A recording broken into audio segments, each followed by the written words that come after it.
Olá, meus amores! Sejam muito bem-vindos, queridos alunos da Unidade 5 do primeiro ano. Lindos, hoje na nossa aula de interpretação textual, nós vamos falar sobre o capítulo 9, né? Sobre o interlocutor. Quem é o interlocutor? Para que serve, né, esse interlocutor, por exemplo, num diálogo, numa conversa, tá bom? Então nós vamos discutir isso. Só para lembrá-los, na aula passada nós falamos sobre o capítulo 8, que era aquele capítulo muito simples a respeito, né, do que é o texto literário e o texto não literário. Era bem simples, definição bem tranquila. Assim como este, né, capítulo também é super sossegado. Então vamos começar. O interlocutor, pessoal. Antes de eu falar sobre interlocutor, eu preciso falar sobre o locutor. Prestem atenção, uma coisa não anula a outra, uma coisa necessita da outra. Vocês vão entender a partir de agora. Eu preciso falar sobre o locutor porque o locutor é aquele que faz o discurso, é aquele que fala, é aquele que gesticula, é aquele que está passando, emitindo uma mensagem. Por isso que nós chamamos o locutor de emissor também. Por quê? Porque ele emite uma mensagem. Ele está falando, ele está se comunicando. Só que sempre que nós tivermos um locutor, nós precisamos de um interlocutor. Quem que é o interlocutor? São essas pessoas que o quê? Estão interagindo com esse locutor. Como assim interagindo? Estão ouvindo, estão olhando, estão prestando atenção neste locutor. Então, por exemplo, eu estou falando agora, eu sou a locutora. Vocês que estão me ouvindo são os interlocutores. Por que vocês são interlocutores? Porque vocês estão participando deste processo de interação. Seja com os olhos fechados, seja fazendo assim com a cabeça, seja anotando, seja debruçado na sua escrivaninha, seja contando os minutos ali para acabar, enfim. Esse é o interlocutor. O interlocutor é quem está participando. Participando do quê? Desse processo de interação. Por isso que eu falei para vocês no início dessa aula que uma coisa não anula a outra, que um acaba dependendo do outro. Então, para que exista um locutor, para que exista alguém falando, eu preciso de alguém o quê? Interagindo comigo, ouvindo, acenando, respondendo. Então, quando eu voltar, né? Quando nós voltarmos agora para a aula online, aí eu vou perguntar para vocês, amores, vocês estão com alguma dúvida? Enquanto eu estiver fazendo essa pergunta, eu serei a locutora. Agora, por exemplo, quando a Bia falar, Pro, eu não entendi tal tópico, eu passarei a ser o quê? A interlocutora. E a Bia será a locutora. Porque a locutora é sempre aquela pessoa que tem voz. Locutora é sempre aquela pessoa que está falando, que está gesticulando, que está se comunicando. Então essa pessoa é a locutora. E a interlocutora é quem está interagindo. É aquela pessoa que está quietinha ali, né? Não está falando, porém ela está acenando, está ouvindo, está olhando, tá bom? Então é essa pessoa que é a interlocutora. Então só para refazer mais uma vez, eu estou falando, eu sou a locutora. Vocês estão me ouvindo, vocês são os interlocutores. Se alguém me fizer uma pergunta, agora quando nós voltarmos, nós vamos trocar os nossos papéis. Ou seja, a pessoa que fizer a pergunta será a locutora.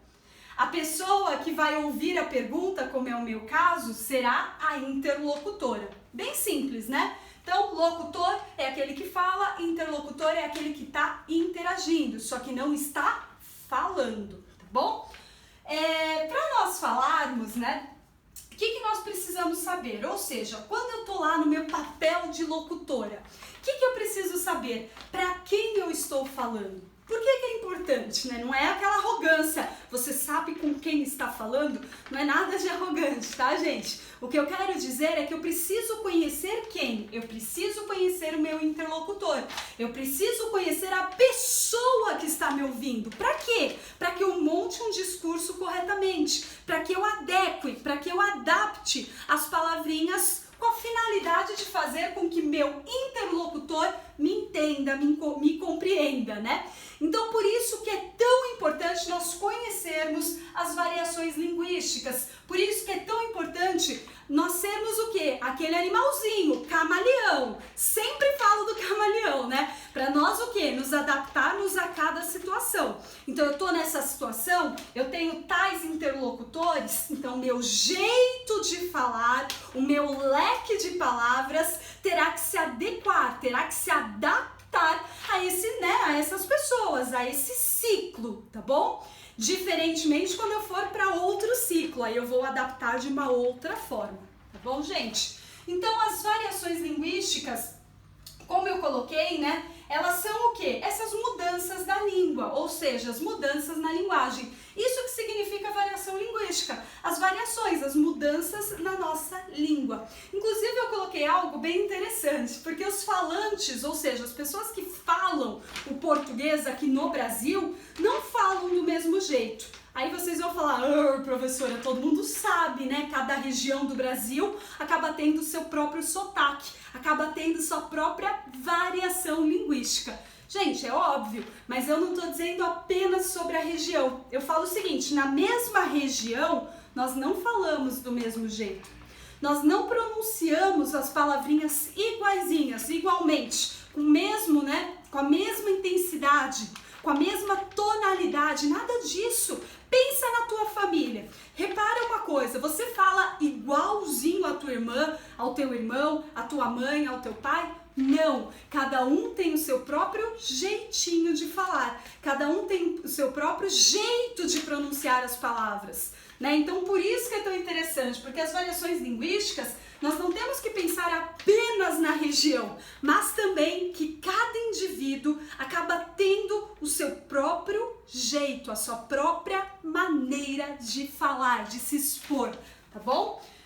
Eu coloquei aqui o aspecto regional, como eu expliquei para vocês, que a variação linguística ela tá ligada ao regional, mas não só. Por isso que eu coloquei que os falantes de uma mesma língua não falam de uma mesma maneira. Pensa sempre na tua casa para você lembrar que cada um, né, fala de um jeitinho, tá bom, gente? Então agora nós vamos ver os tipos de linguagem. Não vou falar de todos os tipos, até porque nem tem na apostila, tá bom?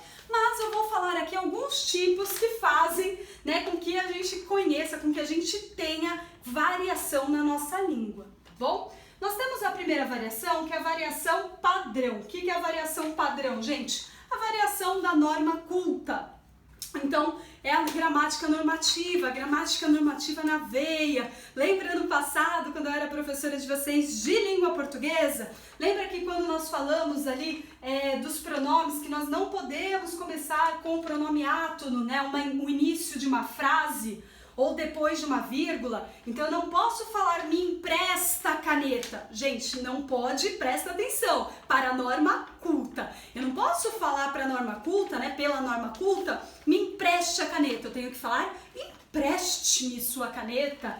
Quando eu me declarar para o meu namorado, né, eu não posso falar te amo, eu tenho que falar amo-te. Essa é a gramática da norma culta, tá bom? Então essa é a gramática normativa. Então quando que nós temos essa variação padrão? Ou seja, quando nós temos que adaptar a nossa linguagem a uma variação padrão? Quando, gente? Quando, por exemplo, vocês vão fazer uma entrevista de emprego, dependendo do emprego, obviamente, mas geralmente, né, você tem que se adequar, você tem que se adaptar e você tem que trazer o quê? A variação padrão. Cuidado, gente, depende muito do emprego, que nem eu falei pra vocês, né? Não vão chegar lá, ao invés de falar me dê o emprego, dê-me o emprego, dê-me a vaga, porque dependendo do emprego não vai cair tão legal, tão bem, tá bom? Então, variação padrão nós já falamos. Variação informal. O que é a variação informal? É o que está na informalidade. Quando você está debatendo com seus amigos, conversando, numa roda ali de amigos, enfim, você está numa situação formal ou você está numa situação informal? Você está numa situação informal. Então essa variação é quando, ó o camaleãozinho ali, é quando você está no grupo de amigos que você vai utilizar certos vocabulários próprios ali do seu grupo, próprios ali da tua tribo, que nem nós falamos, né? Em sociologia. Variação sociocultural. O que é a variação presta atenção, cultural?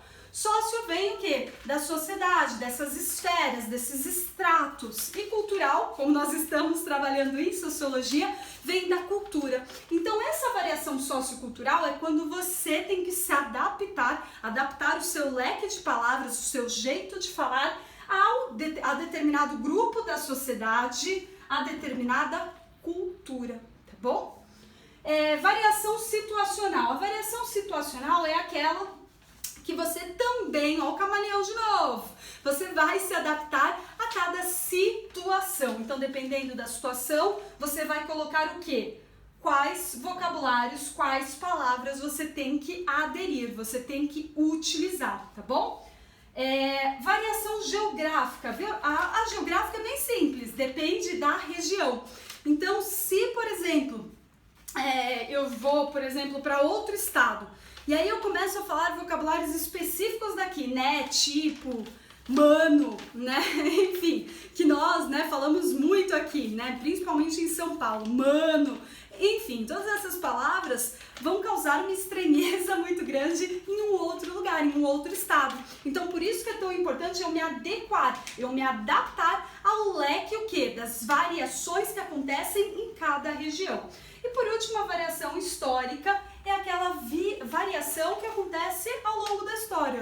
Professora, são aquelas mudanças. Então, por exemplo, o você hoje, né, era bem antigo, de voz, mercê, né? Então, olha só, isso tudo com o tempo foi ficando o quê? Não, isso a gente não utiliza mais, nós mudamos agora e nós vamos mudando pouco a pouco.